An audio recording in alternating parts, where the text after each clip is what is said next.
اعوذ باللہ من الشیطان الرجیم، بسم اللہ الرحمن الرحیم۔ اللہ کے نام سے شروع جو بڑا ہی مہربان اور نہایت رحم کرنے والا ہے۔ معزز سامعین، السلام علیکم۔ میں اس وقت بھی نبی تھا جب آدم علیہ السلام مٹی اور پانی کے درمیان تھے۔ میں ابراہیم علیہ السلام کی دعا، عیسیٰ علیہ السلام کی بشارت اور اپنی والدہ کا وہ خواب جو انہوں نے میری پیدائش کے وقت دیکھا، اور ان سے ایک ایسا نور ظاہر ہوا کہ جس سے شام کے محلات روشن ہو گئے۔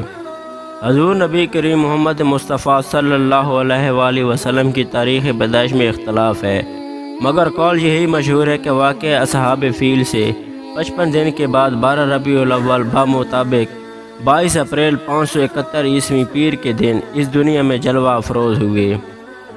سیرت نگاروں کی اکثریت کا چونکہ 12 ربیع الاول پر اتفاق ہے، لہذا مسلمانوں کی واضح اکثریت اسی کو حضرت محمد مصطفیٰ صلی اللہ علیہ وآلہ وسلم کی یوم ولادت تسلیم کرتی ہے۔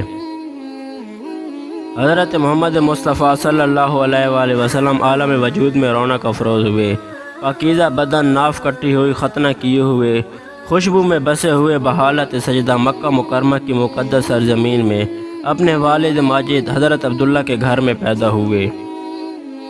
آپ کے دادا آپ کی پیدائش کے وقت خانہ کعبہ میں طواف کر رہے تھے۔ جب ان تک آپ کی ولادت کی خبر پہنچی تو وہ خانہ خدا سے سیدھا گھر پہنچے اور والہانہ جوش محبت سے اپنے پوتے کو سینے سے لگا لیا۔ پھر خانہ کعبہ میں لے جا کر خیر و برکت کی دعا مانگی اور آپ کا نام محمد رکھا۔ حضرت محمد مصطفیٰ صلی اللہ علیہ وآلہ وسلم کے چچا ابو لہب کی باندی صوبیہ خوشی سے دوڑتی ہوئی گئی اور ابو لہب کو بھتیجہ پیدا ہونے کی خوشخبری دی تو اس نے شہادت کی انگلی کے اشارے سے صوبیہ کو آزاد کر دیا۔ اس کا ثمرہ ابو لہب کو یہ ملا کہ اس کی وفات کے بعد اس کے گھر والوں نے اس کو خواب میں دیکھا اور حال پوچھا تو اس نے اپنی انگلی اٹھا کر یہ کہا کہ تم لوگوں سے جدا ہونے کے بعد مجھے کچھ کھانے پینے کو نہیں ملا سوائے اس کے کہ صوبیہ کو آزاد کرنے کے سبب اس انگلی کے ذریعے کچھ پانی پلا دیا جاتا ہے۔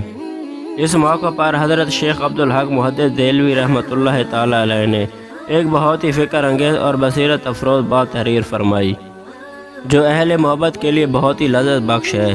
وہ لکھتے ہیں کہ میلاد مصطفیٰ کرنے والوں کے لیے ایک سنت ہے کہ جو حضرت محمد مصطفیٰ صلی اللہ علیہ وآلہ وسلم کی ولادت کی خوشی میں اپنا مال خرچ کرتے ہیں۔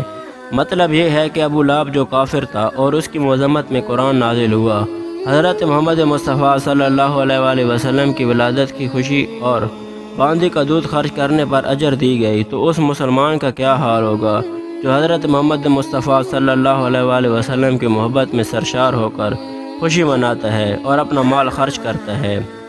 جس مقام پر حضور نبی کریم صلی اللہ علیہ وآلہ وسلم کی ولادت ہوئی، تاریخ اسلام نے اس مقام کا نام مولد النبی، نبی کی پیدائش رکھا۔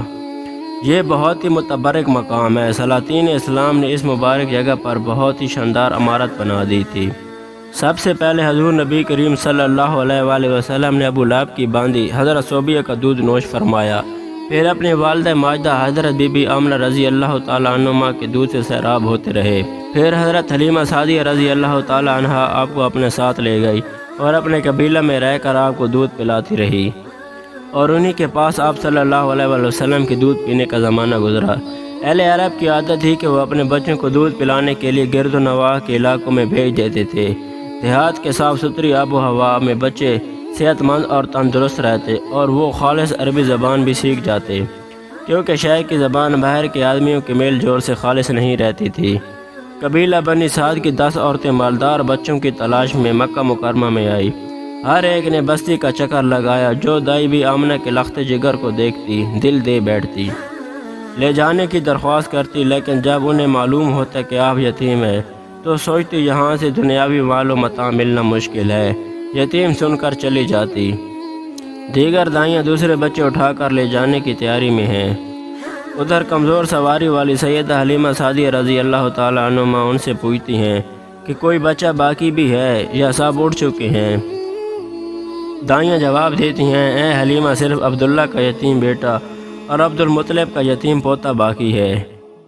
حضرت سیدہ حلیمہ رضی اللہ تعالیٰ عنہ فرماتی ہے، میں حضرت بی بی آمنہ رضی اللہ تعالیٰ عنہ کے دروازے پر جا پہنچی، دستک دی، اندر سے آواز آئی، کون ہے؟ عرض کرتی ہے، میرا نام حلیمہ سعدیہ ہے، قبیلہ بنی سعد سے تعلق ہے، دائی ہوں، آپ کے نور نظر کے لیے حاضر ہوئی ہوں۔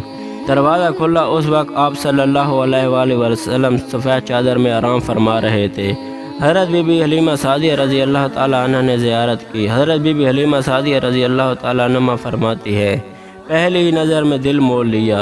عرض کرتی ہے، 1 منٹ ذرا اپنے خاوند سے مشورہ کر لوں۔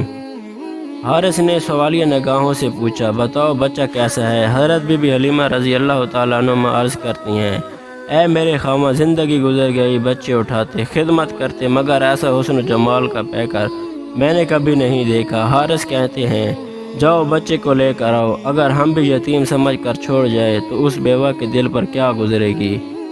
بالآخر سیدہ حلیمہ رضی اللہ تعالیٰ عنہ نے حضرت بی بی آمنہ رضی اللہ تعالیٰ عنہ سے روانگی کی درخواست کی۔ اس وقت بڑا رکعت امیز منظر تھا۔ حضرت بی بی آمنہ رضی اللہ تعالیٰ عنہ کبھی اپنے نوری نظر کے رخسار چومتی ہے، کبھی پیشانی کے بوسے دیتی ہے، کبھی اپنے لخت جگر کو سینے سے لگاتی ہیں۔ حضرت بی بی آمنہ دے رہی ہیں، حضرت بی بی حلیمہ لے رہی ہیں۔ میرا محبوب امن سے حلم و حوصلہ کی طرح منتقل ہو رہا ہے۔